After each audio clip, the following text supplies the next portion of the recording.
Tonight on Brumbies TV, we catch up with Michael Dowsett after the disappointing loss in Invercargill. It's our club rugby special and there's some local faces on the couch, and we review Queanbeyan's upset win over the Vikings. We're here at Brumbies headquarters with Michael Dowsett. Thanks so much for joining us on Brumbies TV. No worries. Now, a pretty disappointing score over the weekend. How did the boys feel training this week? Yeah, I guess the scoreline was disappointing, but I thought our defence and our set piece was probably one of our better games of the year. So I think this week's just been about readdressing our attack focus and just getting a few things right there. Now, the Highlanders did have a solid defence too, making 160 tackles over Brumbies 37. Would you think about focusing on the defence as well, or? I don't think so. I think it's probably been a strength of ours all year. So yeah, like I said, it's just been more of a focus around just getting some things right in attack. We'll talk some more to Michael, but for now, let's watch some of the match highlights from the weekend.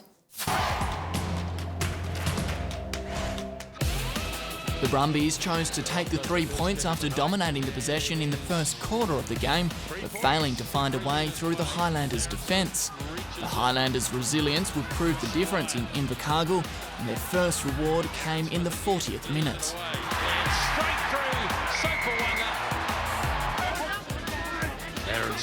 In slippery conditions, the Highlanders didn't lose momentum through the break, Ben Smith scoring 5 minutes into the second half. Josh Manray started the game as hooker in the absence of Stephen Moore for the first time this season. He found himself at the bottom of the Brumbies' strong line-out maul in the 51st minute. They're well organised here as they rumble towards the line and they score. It would be the last try of the match as the Highlanders continued to defend well. The Brumbies were unable to make up the 13-point difference despite a number of attacking opportunities. The visitors gave away 3 penalties inside the last 20 minutes, and Lima Sapawanga was up to the task, nailing all 3 attempts. The Highlanders made 160 tackles to the Brumbies' 37 and missed just 10, the dominant defensive display proving the difference. The Highlanders handing the Brumbies back-to-back losses for the first time this season, 23 points to 10. The Brumbies return to Canberra to play the Bulls tomorrow night. So away from the Brumbies, you've been spending some time playing for your club team in the John Ident Cup. Are you enjoying playing for the Owls? Yeah, definitely. I think it's it's quite refreshing. I think to get back to grassroots rugby and really get back to the enjoyment side of things again. Nice. Now coming up tomorrow night, you've got the game against the Bulls. How are you feeling towards it? Because they did play a really good game against the Force. Yeah, they're actually, I guess, one of the form teams in the competition at the moment. I think they've won their last 7 or so. So, yeah, they're obviously going to be very, typical South African, very set piece and kicking oriented. And I guess we've got to match them there. And then, like I mentioned earlier, it's just about bringing our attack to that next level, and hopefully we can produce some opportunities there. Awesome stuff. Now, stepping away from rugby, rumour has it you're a bit of a chef. Yeah, I think that's a bit of a stitch up. I think since I've got here, I've won the baking competition and come up with a cookie recipe and stuff. And just escalating it. Yeah, I think it's like just snowballed into one huge lie because I'm a terrible. There's nothing wrong with being a good chef, though. The ladies will love it. No, I know that, but yeah, just unfortunately I've got nothing to offer in the kitchen. So. Oh, okay. Thanks for joining us, Michael. No worries. Heaps more Brumbies TV coming up after the break.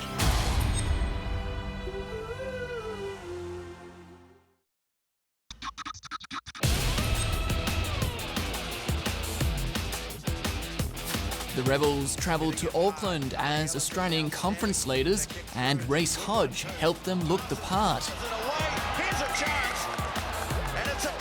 Jack Debrazzini kicked a penalty in the 11th minute before the Blues found their feet. This the first of 3 unanswered tries in 10 minutes. Debrazzini kicked another 3 points at the 30-minute mark, but the Blues found a way to maintain their lead, scoring from long range. Back onto the attack, out it goes to West, has it done, West, he's over! The home side extended their lead early in the second half. The visitors didn't give up though. Sifa Navalu running 75 metres after picking up a loose ball to keep the Rebels in the game. He could go all the way, he will! The Rebels are right back in it! The final 10 minutes were frantic, but the Blues held on to win 36-30. In other games, the Chiefs maintained their dominance over the competition with a tough win over the Sharks. The Bulls accounted for the force before heading to Canberra. The Reds had their second win of the season, and on Sunday the Hurricanes smashed the Lions, and the Jaguars scored 11 tries against the Kings. Taking a look at the ladder, the Chiefs remain well out in front and the Rebels sit on top of the Australian Conference. The Brumbies are second in the Australian Conference despite their loss to the Highlanders, but the Waratahs are hot on their heels. A little bit, but it's all harmless, and I think the fact that I play in the competition gives me a good opportunity to see what's happening on the ground and build better relationships with the clubs on and off the field. So I quite enjoy it, and it's certainly something that it's good fun. Yeah, I definitely copped a bit of banter about that, and everyone thought it was a bit of a stitch up. But Uni North didn't score too many tries, but I was lucky enough to kick the goals when they did. Oh, it's pretty good. Our whole family got around and stuff, and his fiance came, and we all just stayed in the lounge room pretty much watching until he got on, and we were just cheering like my dad was pretty excited. It was pretty crazy, and we were just happy that he got the time he did, and then when he got back, we gave him a bit of stick as well for getting on. So there's 5 of us there at the moment, and 4 of us played first grade on the weekend, and then we've got a few cousins that came across too. Not the entire team, but if we could, we would be. But it's just good to have as many of us as we can in there. Well, we never really count out a team that's in a rebuilding phase. Last year we were in a rebuilding phase, so we're both looking to stamp our spots to perform. A couple of new players in both squads, and I think that we're really pushing for positions. It's a tight spot, and I think it'll be a real physical one. Yeah, I'm very happy with where I am at Gungahlin. It's a great club, and I'm very honoured to be in the position that I'm in. I just hope that we can represent the boys well. Yeah, it's certainly great. It's a good reward for players who've been in the system and worked their way up. A lot of them have come from Colts and then played second grade or first grade, and then all you need is a handful of good games and you're on the radar of the coaching staff at the Brumbies. So it's certainly exciting to see players such as these two rise through the ranks and get noticed.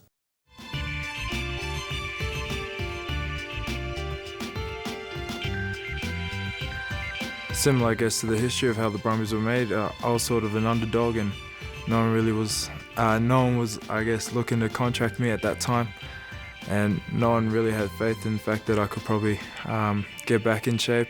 The Brumbies took that chance. It's very similar to, I guess, how the Brumbies started out. A bunch of guys who weren't getting much of a shot from Queensland or New South Wales rugby, and decided to form a team, and have become, I guess, the most successful Australian side in the whole competition. If it wasn't for them, I'd probably be packing boxes or something, up in Queensland, just kicking it day by day, living that 9-to-5 grind. And they sort of saw something inside me that I didn't see, and I'm so grateful that I had that opportunity. I got given that opportunity. That was a joke. I reckon I'd be modelling or something, just something ridiculous like that.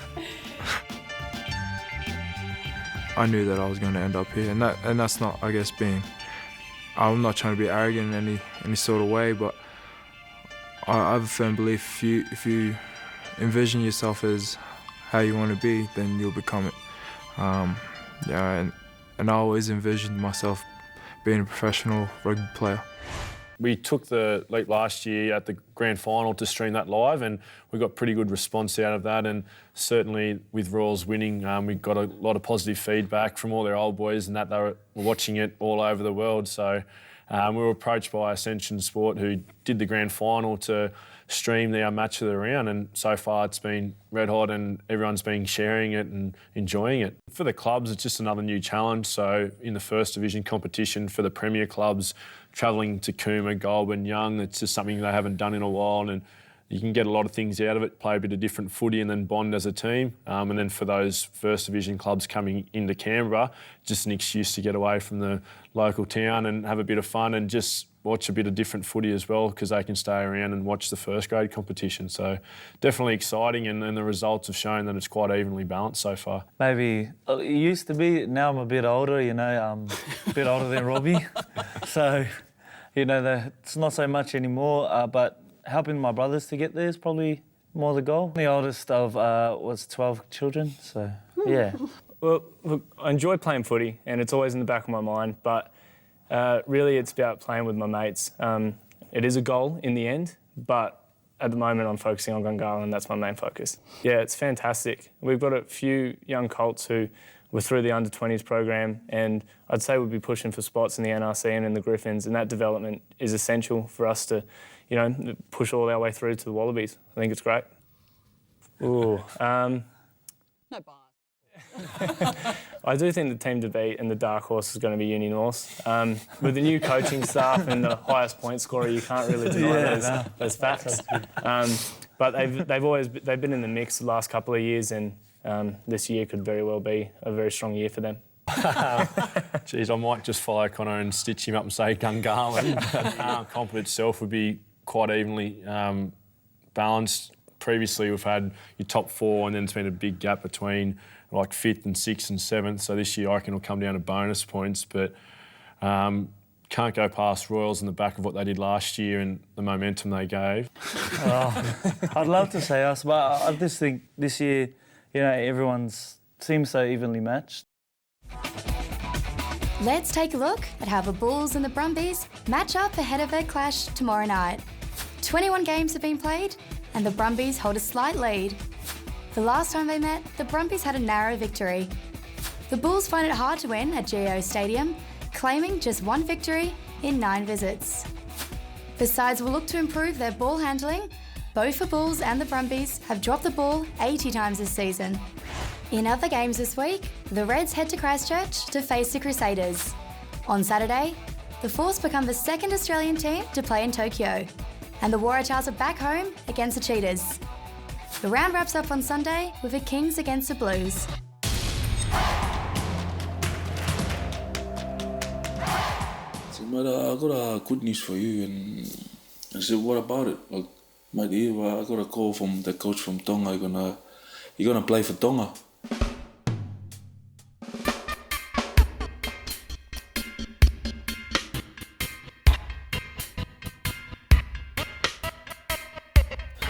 That's on Friday. So I make sure I'm gonna say yes before they book my fare. So they say I go, like, so they take my name and stuff on Saturday, and they book my fare on Monday. So not even a week. So I head to Tonga on Wednesday night.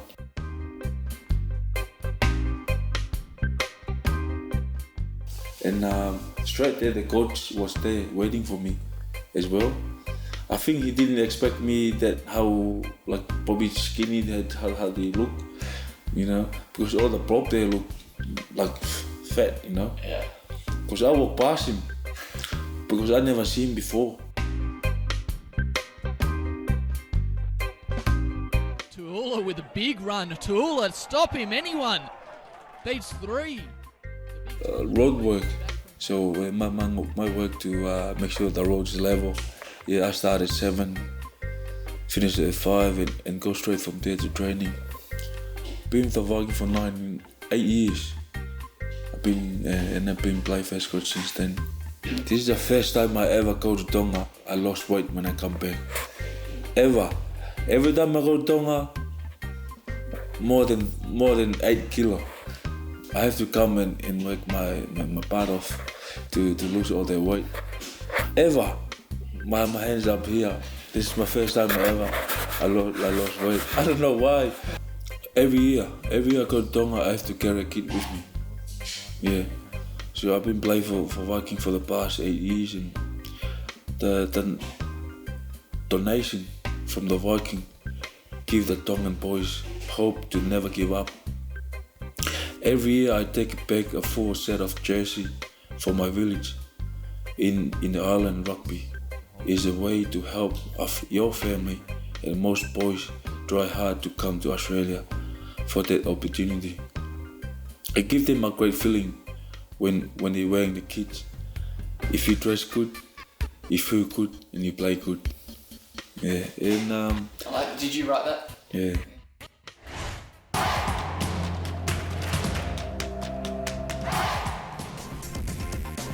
Round 5 saw Tuggeranong Vikings play host to Queanbeyan for the first time this season at Viking Park. Vikings centre Andrew Robinson put the first points on the board. There's enough space and he'll find the line. Robinson took a little too long to take the kick, but there was nothing slow about Queanbeyan's Mitch Douch as he levelled the score for the visitors. The Vikings turned to a well-practiced kick and chase manoeuvre to regain the lead. Suavai's chasing it and he gets there with a big stretch and dive. The week before, Tuggeranong scored 3 long-range tries, and rugby league convert Neela Moa proved the Whites are just as dangerous from the halfway line. The Whites rode the momentum and would take a 7-point lead into half-time. And it finds Tiatia. Vikings fly half Isaac Thompson inserted himself into the game again shortly after the break to help Max Revalval find a way over the white line. At 19 points to 17, Brumbies forward Michael Wells caught the Vikings defence napping to extend the lead to 9 points. With 20 minutes to go, Zach Tarrant was given a yellow card for a professional foul, but the Whites' defence held strong. Suavai hit hard. This try too little, too late. The final score 29 to 24.